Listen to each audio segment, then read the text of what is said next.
Olá pessoal, graça e paz. Hoje vamos começar mais um bloco, de estudos sobre o Antigo Testamento. Agora nós vamos trabalhar os profetas maiores e os profetas menores. Os profetas maiores, de Isaías até Daniel, e os menores, que estão aquele conjunto de 12 livros. Eu já trabalhei com vocês aquela divisão básica do Antigo Testamento, que é 5, 12, 5, 5, 12. 5 livros da lei, 12 livros históricos, 5 poéticos, 5 profetas maiores, 12 profetas menores. 5, 12, 5, 5, 12. Essa é uma dica, para a gente decorar a sequência dos livros, das categorias de livros do Antigo Testamento. Então vamos lá para o nosso livro, começando com os nossos objetivos. Ter a visão panorâmica do livro de Isaías. Meditar sobre a dor sentida pelo servo sofredor ao morrer na cruz.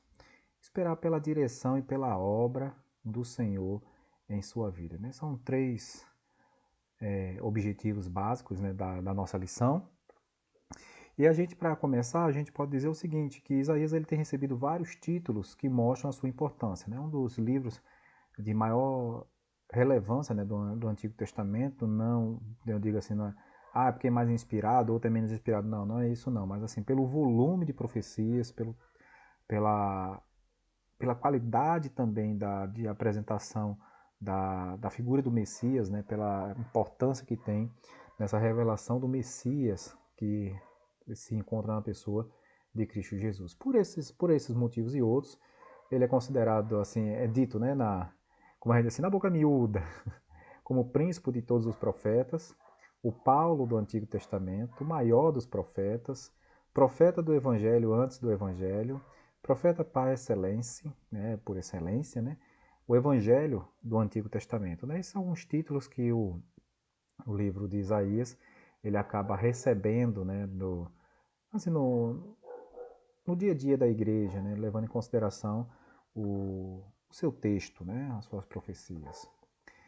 É o primeiro livro da divisão dos profetas maiores, que engloba também Jeremias, com Lamentações, que não é tão grande, Ezequiel e Daniel, chamados assim por causa do tamanho deles, Como eu disse, o de Lamentações é curtinho, mas aí por estar junto, do livro de Jeremias, acabou entrando nesse bloco dos profetas maiores.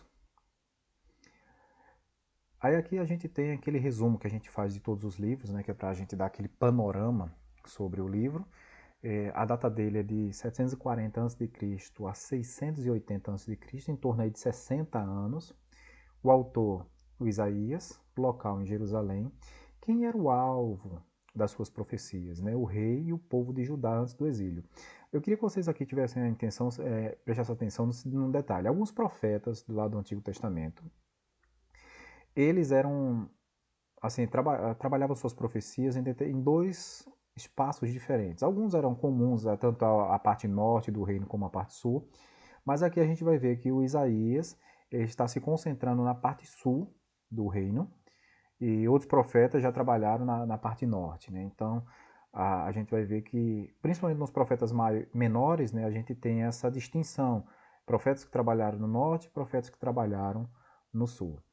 A palavra-chave desse livro é restauração, e o versículo não poderia ser outro, Isaías 9:6, porque um menino nos nasceu, um filho nos foi dado, e o governo está sobre os seus ombros, e ele será chamado Maravilhoso Conselheiro, Deus Forte, Deus Poderoso, Pai Eterno, Príncipe da Paz. Isaías 9:6. Às vezes a gente tem outras versões gravadas já na mente, acabamos fazendo a leitura já pronunciamos o que já temos em mente, Deus poderoso, que é Deus forte, Muito bem.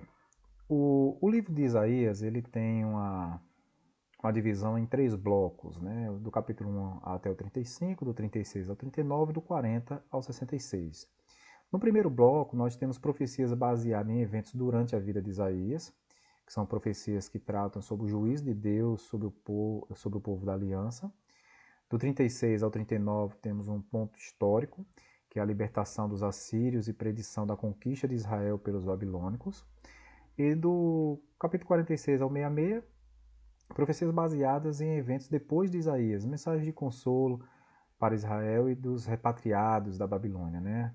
É, essa divisão do livro, né, ela vai estruturar a forma como as profecias vão estar sendo organizadas dentro do texto, né? Então a gente vai perceber que há um juízo e há também consolo, né? E Isaías, né, por conta do seu ofício de historiador, ele também marcava historicamente alguns momentos proféticos da sua atuação, né? Então a gente vai ver isso um pouquinho mais adiante.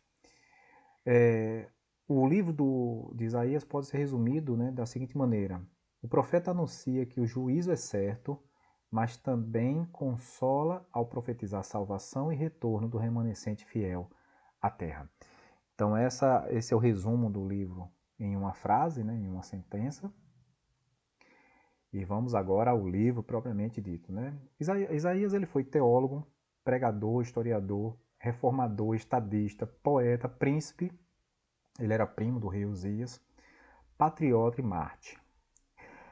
Gente, algumas imagens, se você pesquisar na internet, né, morte do profeta Isaías, né, você vai ver a cena, né, do Isaías, a imagem, né, do Isaías sendo cerrado ao meio por conta das ordens do rei Manassés, né.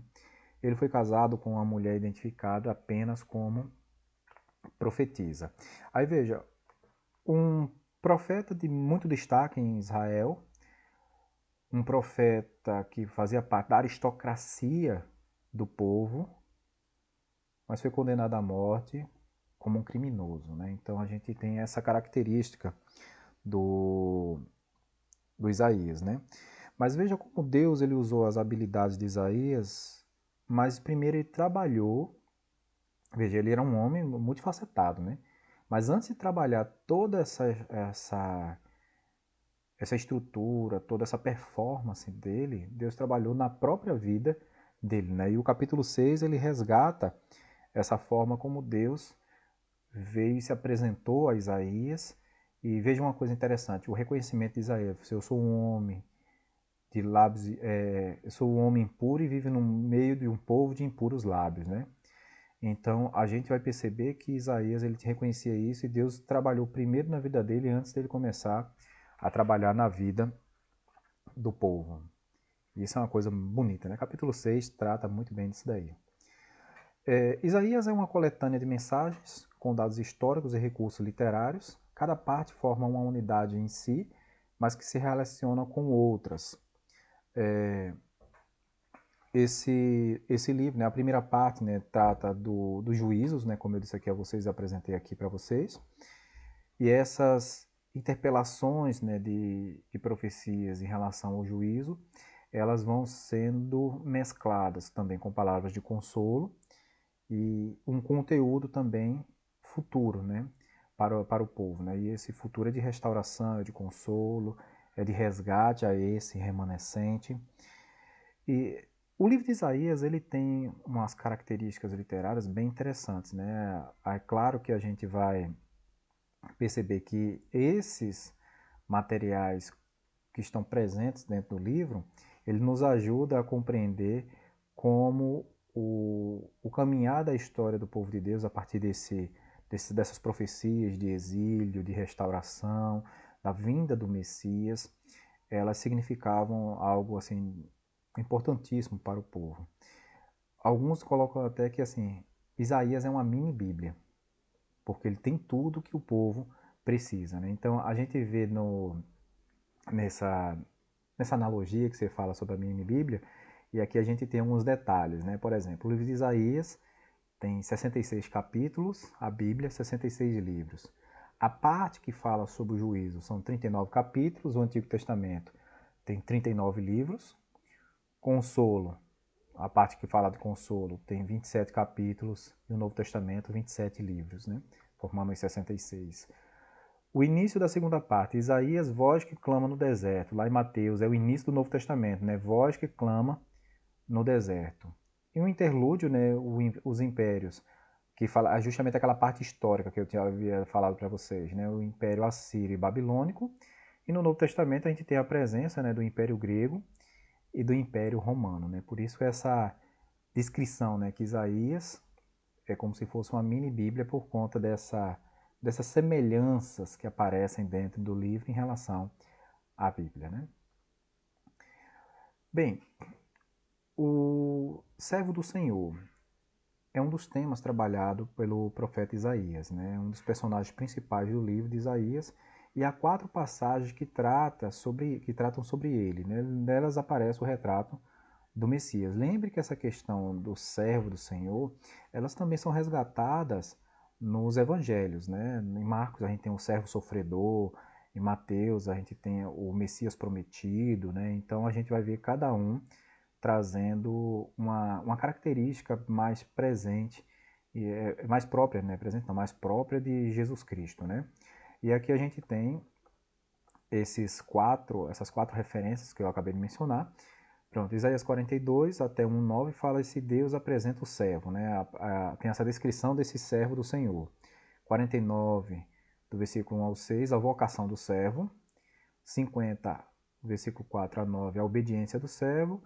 E o capítulo 52, 13, 53, 12, fala sobre o sofrimento do servo. Então, essas são características da pessoa de Cristo no livro do profeta Isaías.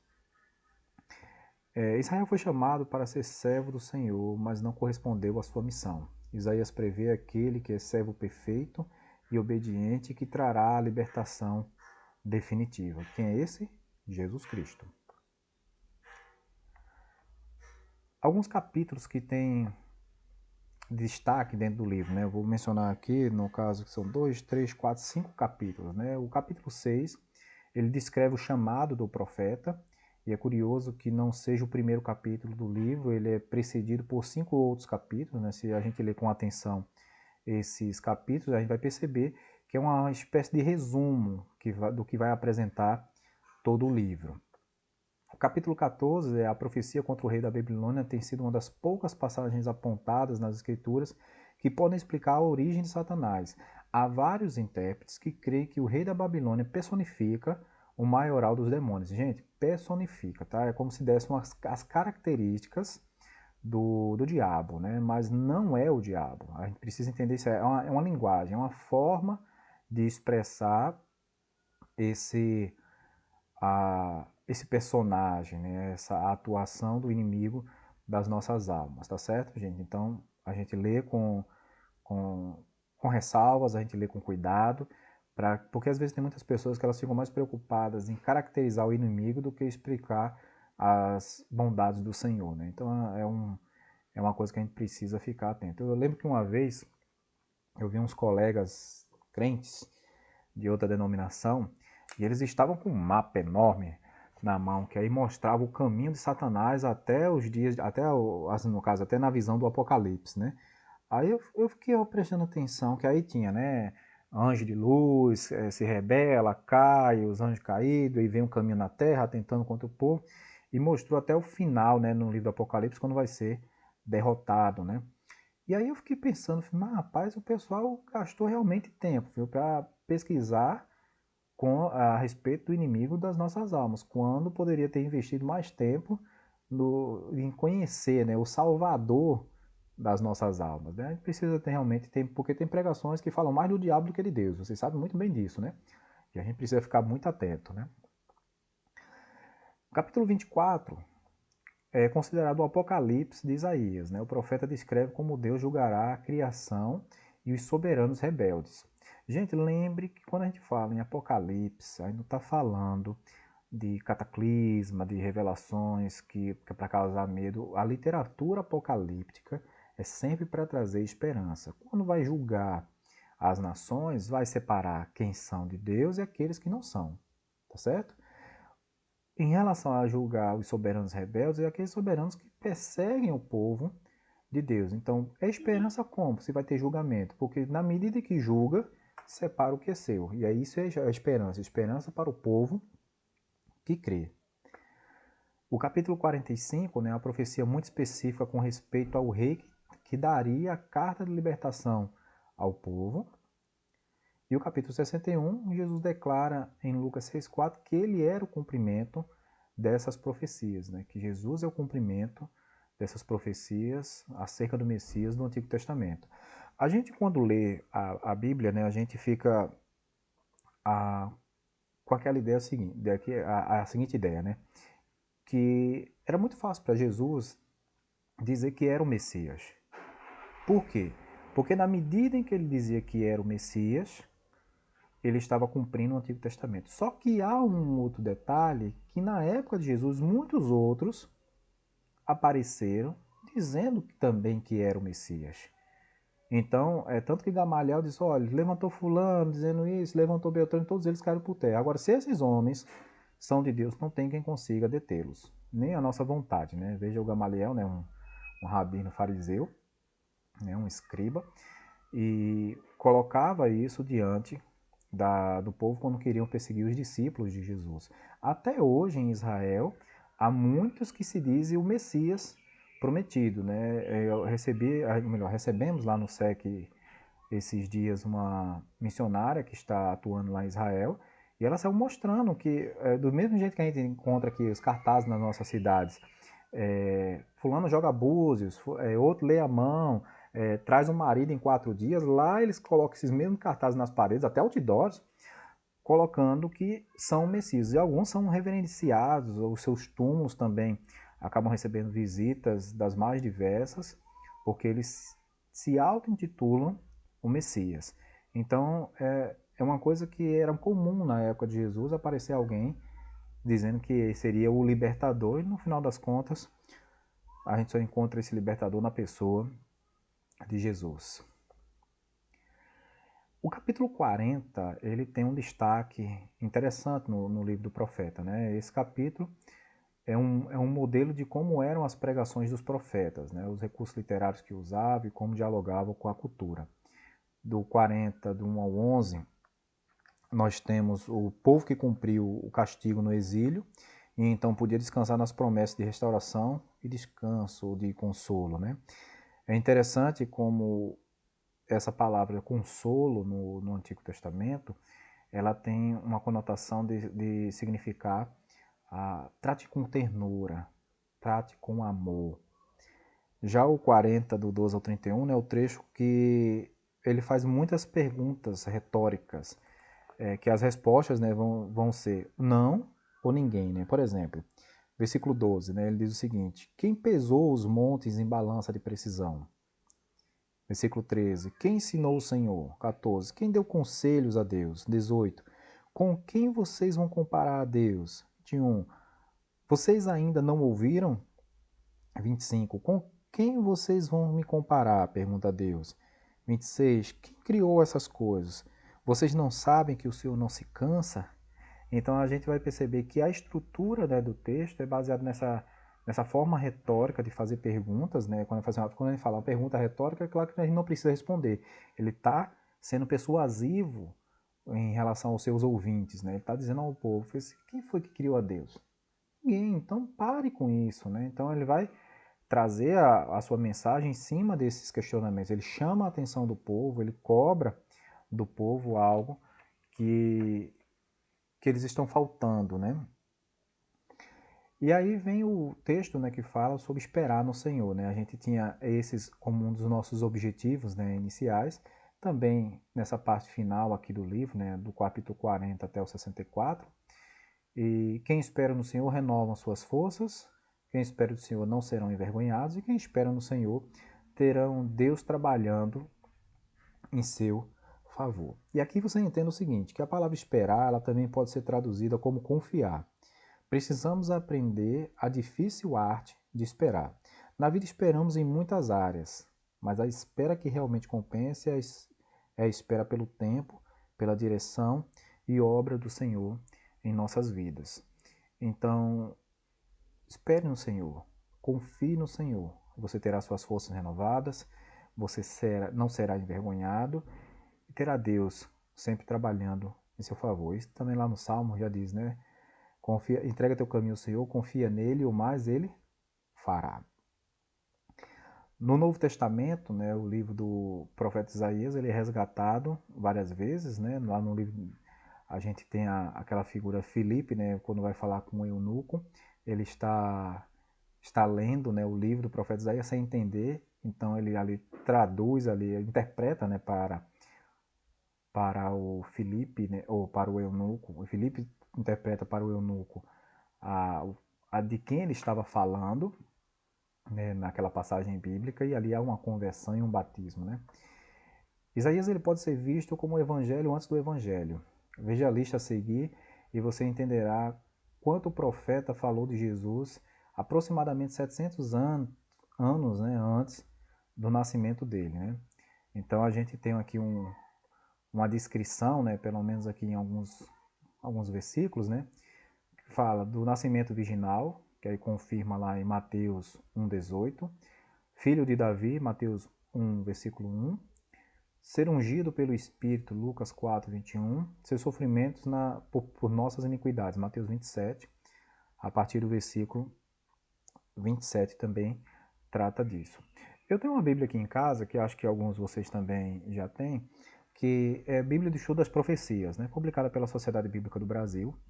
E ela tem uma tabela bem interessante que, justamente, que apresenta as profecias do Antigo Testamento e o momento do seu cumprimento. É claro que tem algumas que ainda estão para ser cumpridas, né, que são profecias que falam do final dos tempos, mas outras, as profecias aconteceram e já, ou foram profetizadas e já aconteceram. Então essas têm o registro, né, ou da sua execução, do seu cumprimento.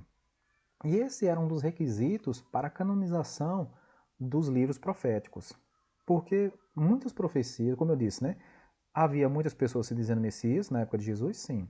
Na época da áurea, né, dos profetas, havia muitos que se diziam profetas. E o que diferenciava um profeta verdadeiro de um falso? O cumprimento da sua profecia. Não pense que Isaías ele profetizou, fez os seus registros, mas que já foi logo incluído no cânon bíblico. Não. Na medida em que suas profecias foram sendo confirmadas, o povo fez isso aqui, o profeta Isaías já falou. Então eles resgatavam esses escritos e aí canonizava-se o livro, né? Então não pense que o profeta chegou e falou isso e já foi registrado, já não é bíblico, não. Precisava desse requisito, né? O cumprimento dessa profecia. E aí, gente, a gente tem um movimento muito interessante, para não dizer muito perigoso, nos dias de hoje, que é esse movimento profético moderno. Há muitas pessoas que profetizam coisas absurdas sobre a vida dos outros. Há pessoas que estão aí com que a gente chama até de profetadas.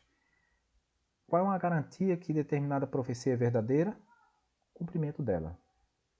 Então, assim, não tem como a gente fugir desse padrão bíblico. O que tem muita gente aí fazendo hoje é tendo um comportamento infantil, levando pessoas a terem também esse comportamento infantil, às vezes até trazendo mais confusão do que esclarecimento, mais divisão do que unidade da igreja. Então preste atenção nessas coisas, viu, gente? Porque tem muita gente aí se atrapalhando nas suas palavras e atrapalhando os outros também. E para fecharmos, né, Isaías é realmente fascinante. É exemplo de perseverança e um modelo que devemos ter. Ele nos inspira a pregar a verdade de Deus e a viver de acordo com o caráter do Deus que pregamos. Alimente no coração a mesma disposição de Isaías ao responder ao Senhor: eis-me aqui, envia-me a mim. Meu irmão, minha irmã, Deus abençoe sua vida. Na próxima semana nós vamos fazer o estudo dos livros de Jeremias e Lamentações, um texto belíssimo também. E desejo a você uma semana abençoada em nome de Jesus. Até a próxima.